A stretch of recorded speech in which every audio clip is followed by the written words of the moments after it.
Hi, this is Vivek and watching my YouTube channel. तो भाई चालू करते हैं, वापस आते हैं अपनी सीरीज पे। और ये सीरीज बन रही है कौन सी?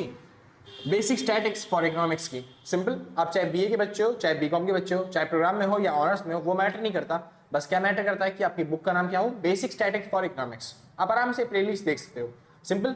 चलिए, आज करने वाले हैं चैप्टर नंबर 5, जिसका नाम है आज करने वाले हैं चैप्टर नंबर 6। ऑलरेडी 5 चैप्टर हमने कंप्लीट कर लिए हैं। अगर आप देखना चाहते हो तो डिस्क्रिप्शन में लिंक मिल जाएगा, आप जाके चेकआउट कर सकते हो। आज करेंगे चैप्टर नंबर 6, जिसका नाम है random variables and probability distribution. और ये बहुत ज्यादा छोटा चैप्टर है, इतना छोटा है कि मैं चाहूं तो इसको 10-15 मिनट में खत्म कर सकता हूं। लेकिन वही बात है भाई, हमको व्यूज चाहिए, पैसा चाहिए, तो इसके लिए थोड़ा सा लंबा बनाएंगे और अच्छे तरीके से एक्सप्लेन करेंगे आपको कि ये आखिर होता क्या है। क्योंकि आगे चल के हमें इसी का मेन रोल है, क्योंकि प्रोबेबिलिटी डिस्ट्रीब्यूशन के बारे में ही पूरे चैप्टर में, पूरी सीरीज के अंदर हमको सीखना है। सिंपल। और चैप्टर शुरू करने से पहले छोटी सी बात, अगर आप नोट्स परचेज करना चाहते हो तो आप इस नंबर पर कॉन्टैक्ट करके जो भी मिनिमम अमाउंट होगा व्हाट्सएप पे पेमेंट करने के बाद आराम से नोट्स परचेज कर सकते हो। कोई दिक्कत तो नहीं। चलिए, तो शुरू करते हैं सर अपना चैप्टर। और एक चैप्टर चालू करने से पहले बता दूं भाई कि मैंने देखा है प्रीवियस ईयर के पेपर, जितने भी ज्यादातर पेपर है ना प्रीवियस ईयर के, वो आपको दिखेगा कि हर पेपर में ना बस न्यूमेरिकल ही न्यूमेरिकल आए हुए हैं, भर भर के न्यूमेरिकल्स है। इसलिए आपको न्यूमेरिकल की प्रैक्टिस अच्छे तरीके से करनी पड़ेगी, उसके अलावा किसी चीज की प्रैक्टिस मत करना। हाँ, लेकिन वहीं पे मैंने देखा था जो पिछले साल यानी जो करंट सेमेस्टर में पेपर हुआ है, लास्ट ईयर का जो एग्जाम हुआ है बच्चों का, बच्चों ने प्रैक्टिस न्यूमेरिकल्स की करी होगी, लेकिन लास्ट ईयर वाले एग्जाम में पता नहीं कैसा आंगा मांगा एग्जाम बना के दे दिया कि उसके अंदर बस खाली थ्योरी भरी हुई थी, न्यूमेरिकल का क्वेश्चन ही नहीं आया कोई भी। समझे जी? तो अगर आप प्रैक्टिस करके जा रहे हो तो न्यूमेरिकल की प्रैक्टिस करके जाना पक्का, डेफिनेटली गारंटीड आपको न्यूमेरिकल की प्रैक्टिस करनी है। लेकिन हाँ, थोड़ी बहुत थ्योरी पढ़ के जाना ताकि आपके नंबर थोड़े बहुत स्कोरिंग बन जाए। सिंपल। क्योंकि न्यूमेरिकल वाले बच्चे ना थोड़े होशियार होते हैं, जिनको न्यूमेरिकल आते हैं, और जो अगर होशियार बन गए तो वो थ्योरी बना बना के कर जाते हैं, उनके नंबर मिल जाएंगे। बस वहीं पे अगर आप न्यूमेरिकल में मार्क्स खा गए तब तो कुछ कर ही नहीं सकते सर। सिंपल। चलिए, आज का टॉपिक आता है रैंडम वेरिएबल। पहले समझते हैं रैंडम वेरिएबल क्या होता है, फिर समझेंगे प्रोबेबिलिटी डिस्ट्रीब्यूशन क्या होता है। सिंपल। तो रैंडम वेरिएबल क्या होता है?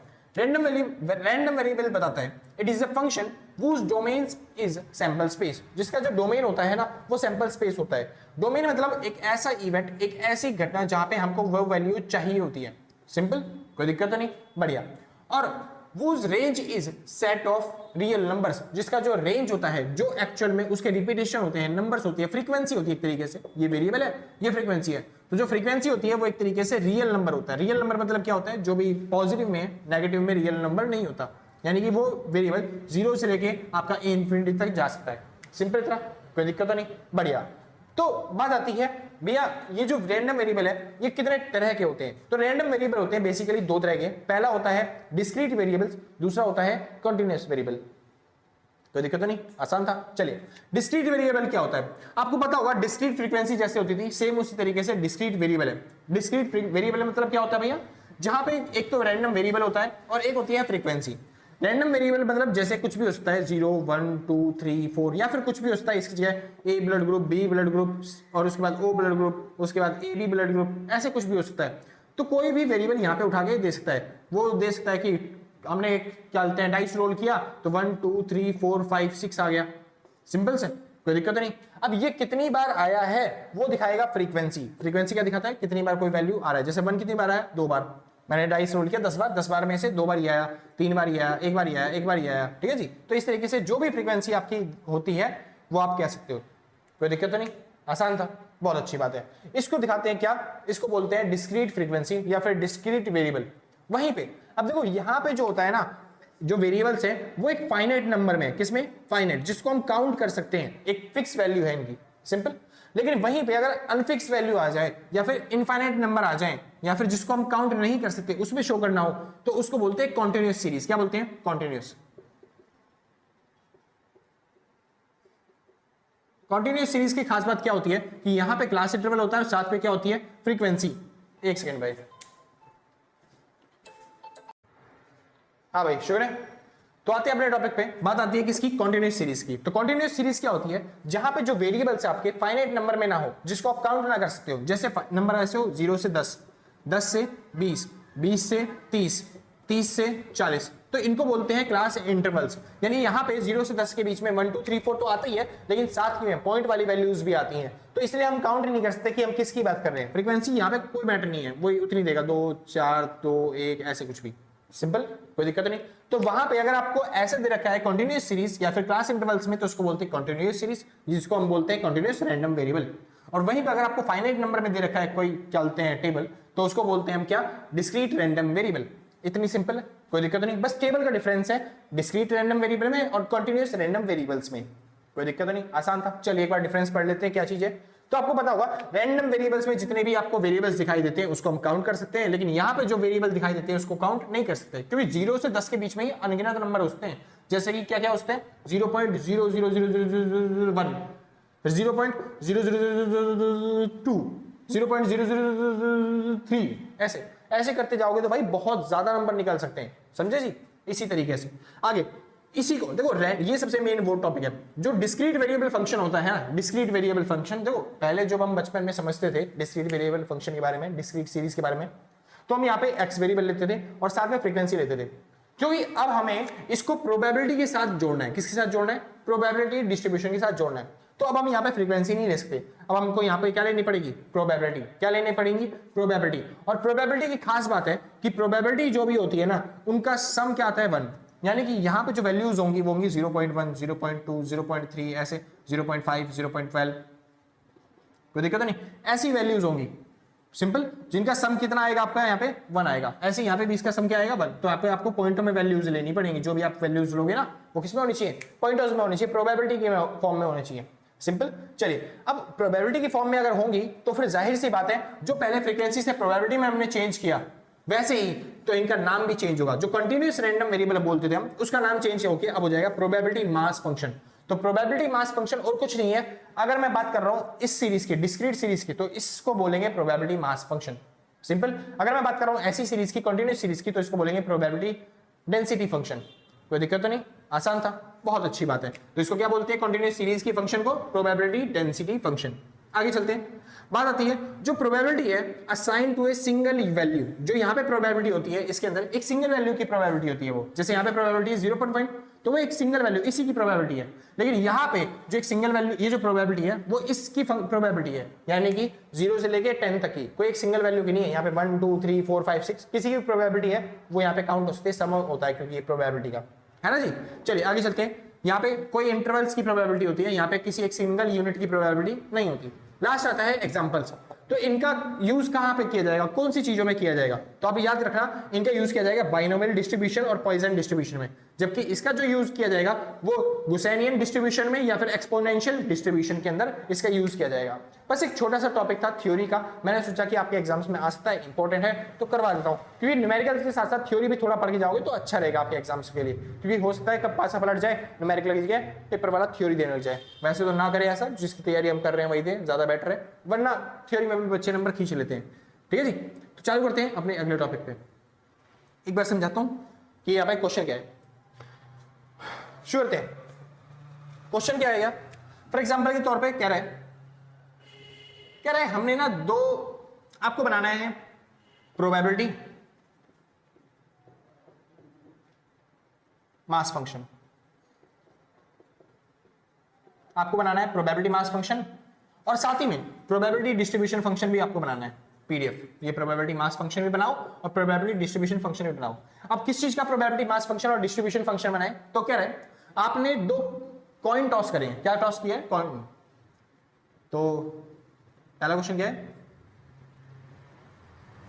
2 कॉइन्स टॉस्ड, 2 कॉइन टॉस करें, उसका प्रोबेबिलिटी मास फंक्शन और प्रोबेबिलिटी डिस्ट्रीब्यूशन फंक्शन आपको दिखाना है। अब कैसे दिखाएंगे समझिए। अब आपने 2 कॉइन टॉस करें तो सैंपल स्पेस क्या क्या बन सकता है, क्या क्या चीजें आ सकती हैं, तो दोनों पे हेड आ जाए, पहले पे टेल आ जाए, दूसरे पे हेड, पहले पे हेड दूसरे पे टेल आ जाए, और दोनों पे टेल आ सकता है, सिंपल ये बन सकता है। चलिए अब हम इसका एक बार बनाते हैं सैंपल स्पेस के हिसाब से प्रोबेबिलिटी डिस्ट्रीब्यूशन फंक्शन, जिसको हम बोलेंगे क्या बोलते हैं, प्रोबेबिलिटी मास फंक्शन। ठीक है जी, प्रोबेबिलिटी मास फंक्शन, यानी जिसको बोलते हैं डिस्क्रीट रैंडम वेरिएबल्स। तो यहाँ पे ले लेता हूं मैं एक्स फ्रीक्वेंसी और यहाँ पे दे देता हूं मैं प्रोबेबिलिटी। अब देखिए ध्यान से, मैं प्रोबेबिलिटी मान के चल रहा हूं नंबर ऑफ हेड की, नंबर ऑफ हेड्स की, नंबर ऑफ हेड्स की, नंबर ऑफ हेड्स मतलब एक तो जहां पे 0 हेड आए, एक भी हेड ना आए, तो जहां पे 0 हेड आएगा मतलब वो कौन सा सैंपल स्पेस है, वो है टीटी, जहां पे एक भी हेड नहीं है। तो इसकी प्रोबेबिलिटी क्या होगी, ये 4 इवेंट में से, 4 सैंपल स्पेस में से केवल हमको क्या चाहिए, टीटी, यानी कि एक फेवरेबल है, मतलब एक ही फेवरेबल है जहां पे दोनों ही क्या बोलते हैं टेल है, एक भी हेड नहीं है। तो बस जाहिर सी बात है प्रोबेबिलिटी बन गई 1/4 यानी कि 0.25। सिंपल, आप इसको 1/4 पे लिख सकते हो, ज्यादा बेटर रहेगा। अब दूसरा, जहां पे क्या बोलते हैं एक हेड आए, हेड कितने आए, एक, यानी कि वो या तो TH हो सकता है या फिर वो HT हो सकता है, इन दोनों में से कुछ भी हो सकता है ना जी। तो इसकी प्रोबेबिलिटी क्या बनेगी, तो ये बन जाएगी 4 में से 2 वैल्यू है जो आ सकती है, यानी कि 2/4। सेम ऐसा अगला, अब हमको चाहिए 2 हेड है, 2 हेड मतलब दोनों पे ही हेड होना चाहिए, इसकी प्रोबेबिलिटी क्या बनेगी 1/4, क्योंकि एक ही वेरिएबल है। तो बस ये जो आपने टेबल बनाई है इसी को हम बोलते हैं क्या, प्रोबेबिलिटी मास फंक्शन। क्या बोलते हैं इसे, प्रोबेबिलिटी मास फंक्शन, या फिर आप बोलते हो डिस्क्रीट रैंडम वेरिएबल। क्या बोलते हैं उसे, डिस्क्रीट रैंडम वेरिएबल। अगर आपको बोलता है एग्जाम में बनाने के लिए तो आपको ऐसे ही टेबल बना के लानी है। अब इस टेबल में मीन मीडियन मोड कैसे निकालेंगे वो तो हम आगे चल के सीखेंगे ही, बस आपको प्रोबेबिलिटी मास फंक्शन बोलता है तो आपको ऐसे ही करके आना है। समझ में आ गया, कोई दिक्कत नहीं। चलिए, हाँ भाई, हाँ भाई श्योर है, तो चालू करते हैं। और अब टॉपिक का नाम आता है probability distribution function. Probability distribution function में इसी टेबल को अगर प्रोबेबिलिटी डिस्ट्रीब्यूशन फंक्शन में दिखाना हो तो कैसे शो करेंगे उसकी बात आती है।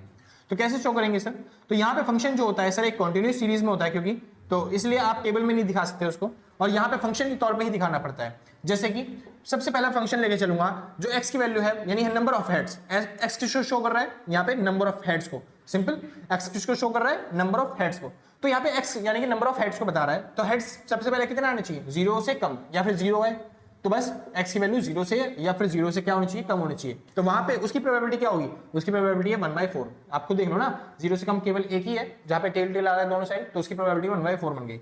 दूसरा, x की वैल्यू जो है क्या बोलते हैं कितनी आनी चाहिए, 1 से कम। x की प्रोबेबिलिटी क्या होनी चाहिए, 1 या फिर 1 से कम। अब 1 या 1 से कम प्रोबेबिलिटी आनी चाहिए, उसकी प्रोबेबिलिटी क्या बनेगी, तो आपको दिख ही रहा होगा 1 या फिर 1 से कम में ये दोनों वैल्यू हो सकती हैं, यानी कि 2/4 और 1/4, दोनों जोड़ के कितना बन जाएगा, ये बन जाएगा 3/4 यानी 3/4। सिंपल इतना। अब अगला चलते हैं, कह रहा है x की वैल्यू 2 या 2 से कम होनी चाहिए, उसकी प्रोबेबिलिटी क्या होगी, उसकी प्रोबेबिलिटी भाई सबको जोड़ दो, यानी कि कितनी होगी 1। और मैंने बताया भी था जितनी भी प्रोबेबिलिटी का सम होता है वो हमेशा क्या होता है 1। तो आप देख लोगे इन सबको जोड़ के भी क्या आना चाहिए आपका 1। तो अगर आप प्रोबेबिलिटी डिस्ट्रीब्यूशन फंक्शन में दिखाना चाहते हो, सॉरी प्रोबेबिलिटी डेंसिटी फंक्शन में दिखाना चाहते हो, तो आपको ऐसा वाला क्या बोलते हैं फंक्शन बनाना सीखना पड़ेगा। और वहीं पे अगर प्रोबेबिलिटी मास फंक्शन में शो करना चाहते हो तो आपको ऐसी टेबल बना के सीखना पड़ेगा। कोई दिक्कत तो नहीं, मैं कोशिश करता हूं कि आपको एक बार और समझाऊं, तो इसलिए थोड़ा सा बड़ा एग्जांपल लेके चलते हैं तो आपको इजीली समझ में आ जाए। सिंपल, चलिए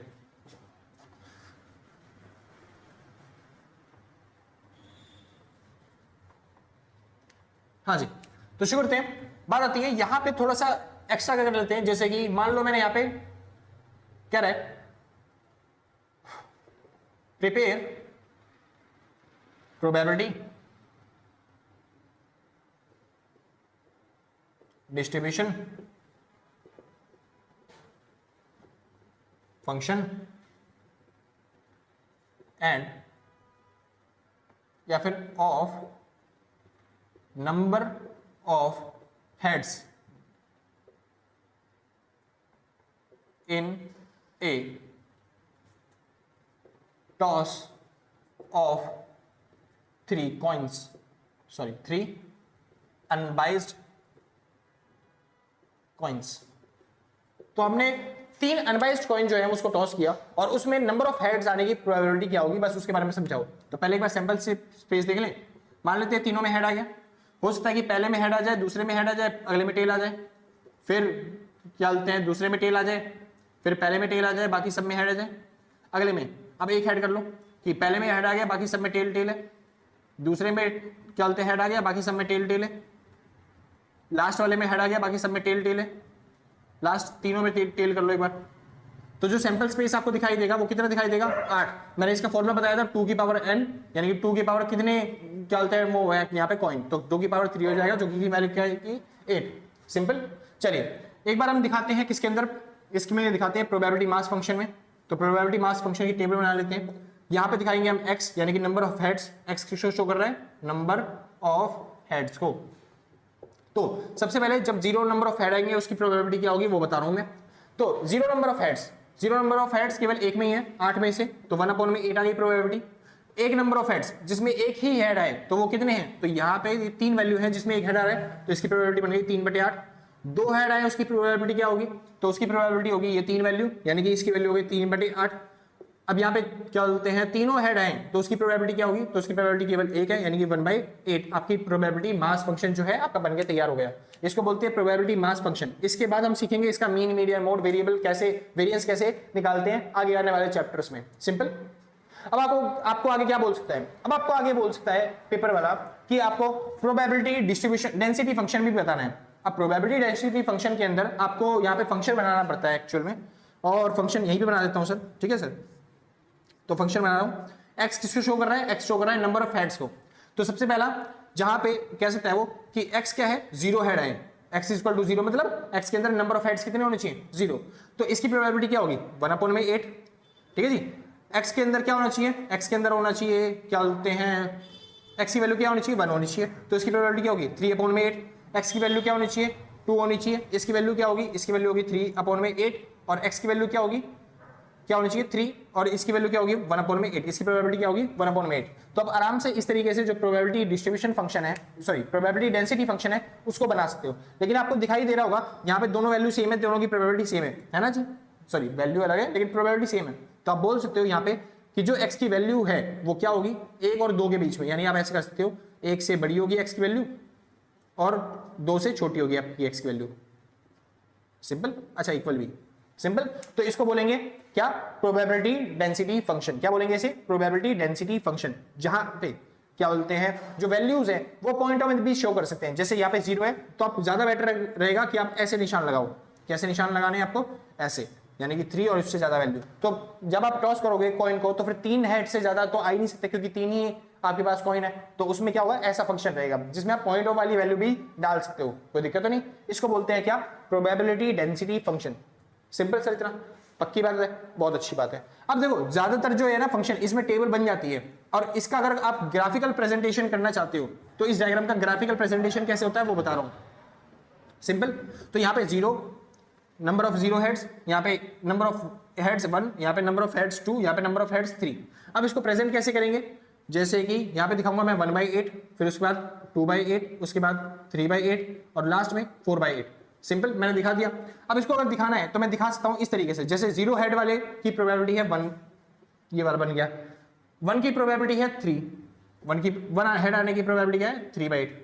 उसके बाद अगले की प्रोबेबिलिटी भी क्या है 3/8, अगली प्रोबेबिलिटी क्या है 1/8। तो बस इस तरीके से मैं शो कर सकता हूं। सिंपल, क्योंकि यहाँ पे एक फाइनाइट वेरिएबल है ना, इस वजह से फाइनाइट वैल्यू पे दिखा सकता हूं। लेकिन यहाँ पे कोई फाइनाइट वेरिएबल नहीं होता, क्योंकि ये कंटिन्यूअस सीरीज होती है। इसके अंदर अगर हम दिखाना चाहते हैं तो हमको एक क्लास लेनी पड़ेगी, जैसे कि 0 से कितना लेके चले, 0 से 1, 1 से 2, 2 से 3, 3 से 4, ठीक है जी। चलो, अब उसके बाद हमें बनाना पड़ेगा एक तरीके से हिस्टोग्राम। हिस्टोग्राम कैसा, जैसे 0 से चालू किया हमने, और क्या बोलते हैं 0 तक में रहना है कि कितनी वैल्यू आनी चाहिए आपकी 1, क्या बोलते हैं 1/8। तो बस ये बन गई आपकी 1/8। कहाँ तक, ये मान लेते हैं इसको 1/8, ये हो गया आपका 2/8, ये हो गया आपका 3/8, ये हो गया आपके पास 4/8। सिंपल।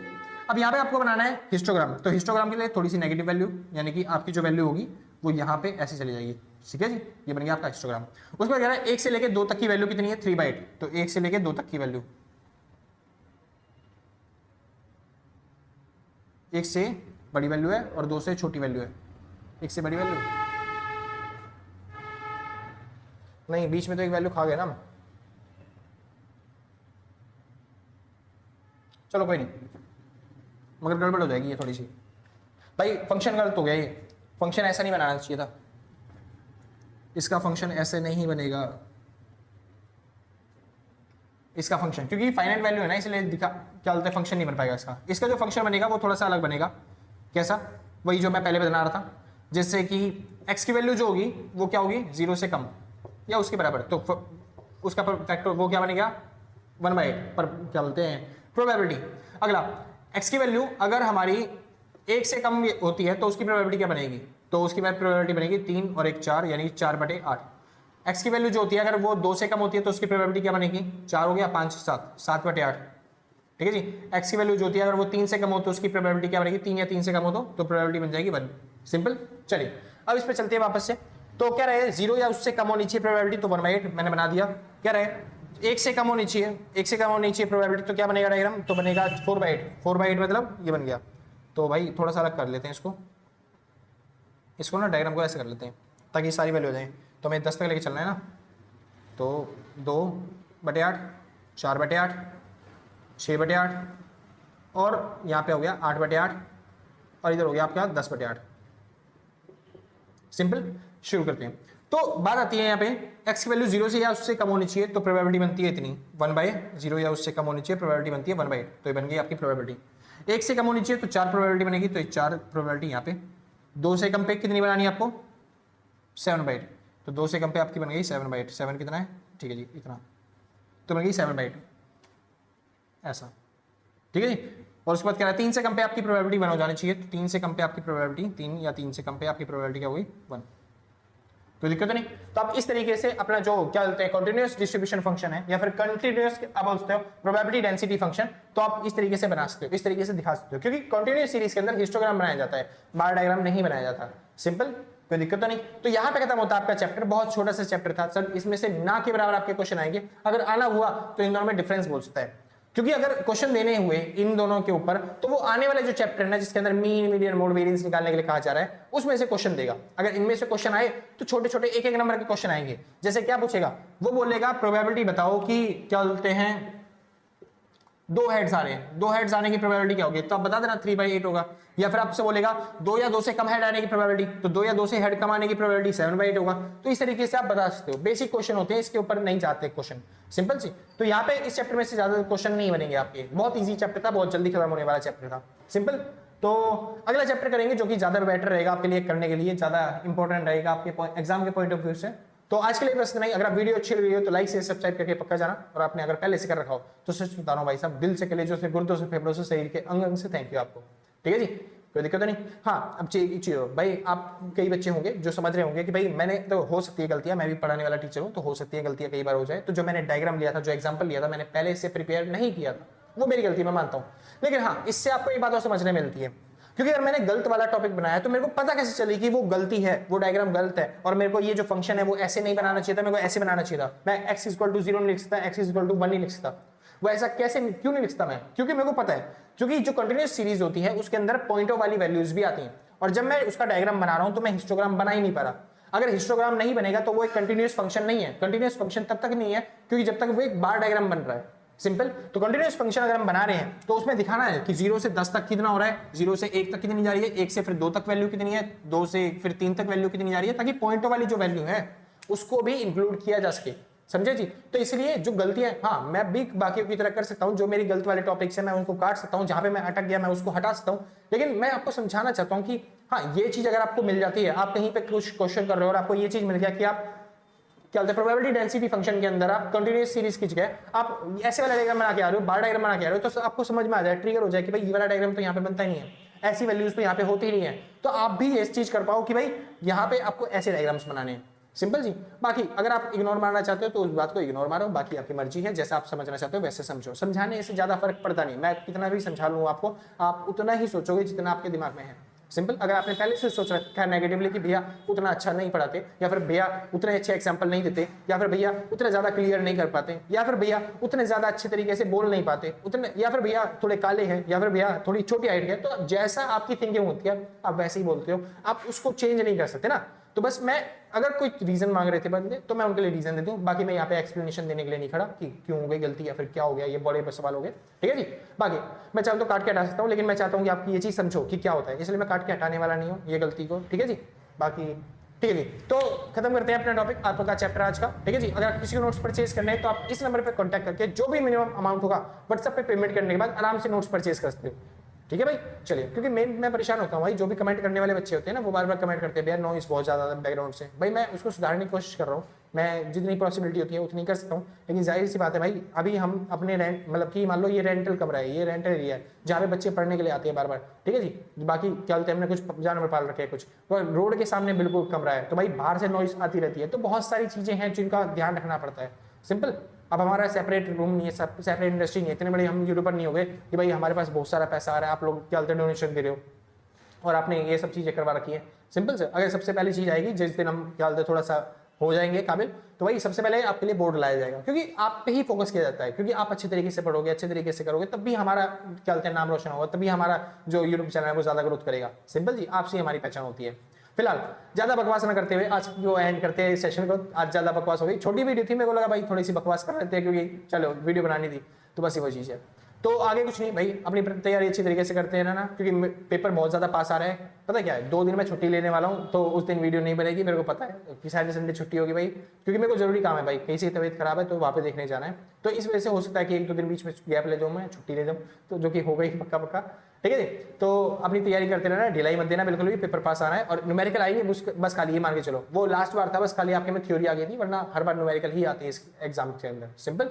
चलिए तो आज के लिए बस नहीं, मिलते हैं कल same time same channel. Tata bye bye. जिसको नोट करना भाई फटाफट से नोट करो, बाय बाय। अच्छा दिख नहीं रहा क्या नीचे का? ओह शिट मैन, देख लो भाई, ठीक है, और कुछ नहीं है, बाय बाय।